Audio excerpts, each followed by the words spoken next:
जब से वेनेजुएला पर यूएसए ने हमला किया है, तब से सबके जहन में एक ही सवाल उठ रहा है कि क्या तीसरा विश्व युद्ध होगा।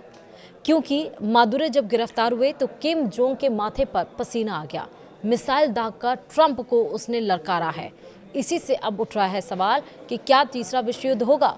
नमस्कार, आप देख रहे हैं न्यूज़ 18 का डिजिटल प्लेटफॉर्म और मैं हूं आपके साथ श्रुति श्रीवास्तव।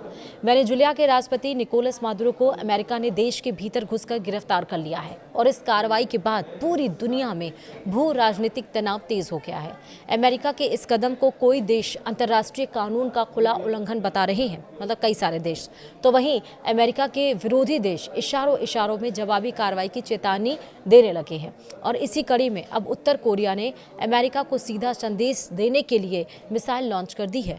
यह इशारा है कि उत्तर कोरिया कितना ताकतवर है और अगर अमेरिका उसकी तरफ बढ़ा तो वह चुप नहीं बैठेगा। वहीं दक्षिण कोरिया की सेना के मुताबिक उत्तर कोरिया ने रविवार सुबह यानी कि 4 जनवरी सुबह कई बैलिस्टिक मिसाइलें समुद्र की दिशा में दागी। ये मिसाइलें राजधानी योंगयांग के आसपास के इलाकों से दागी गई और पूर्वी समुद्री क्षेत्र की ओर गई।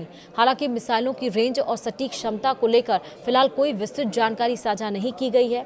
जापान भी इस लॉन्च से अलर्ट हो गया है और देश में इमरजेंसी अलर्ट भेजे गए हैं। वहीं दक्षिण कोरिया के जॉइंट चीफ्स ऑफ स्टाफ ने बताया कि लॉन्च के बाद निगरानी बढ़ा दी गई है और अमेरिका और जापान के साथ लगातार सूचनाएं साझा की जा रही हैं।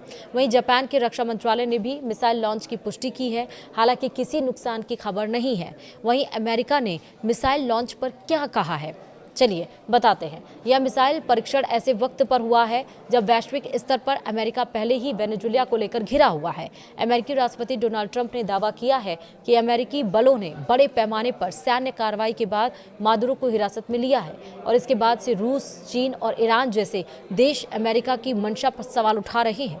विशेषज्ञ मान रहे हैं कि उत्तर कोरिया का यह कदम केवल एक हथियार परीक्षण नहीं बल्कि अमेरिका के लिए एक रणनीतिक चेतावनी है, खासकर इसलिए क्योंकि यह लॉन्च ऐसे समय में हुआ है जब दक्षिण कोरिया के राष्ट्रपति चीन दौरे पर जाने वाले हैं और कोरियाई प्रायद्वीप पर कूटनीतिक गतिविधियां तेज है। वहीं अमेरिका की इंडो पैसिफिक कमांड ने बयान जारी कर कहा है कि इसे उत्तर कोरिया के मिसाइल लॉन्च की जानकारी है और फिलहाल इससे अमेरिका या उसके सहयोगियों को कोई तत्कालिक खतरा नहीं है। साथ ही अमेरिका ने दोहराया कि वह अपने सहयोगी देशों की सुरक्षा के लिए पूरी तरह प्रतिबद्ध है।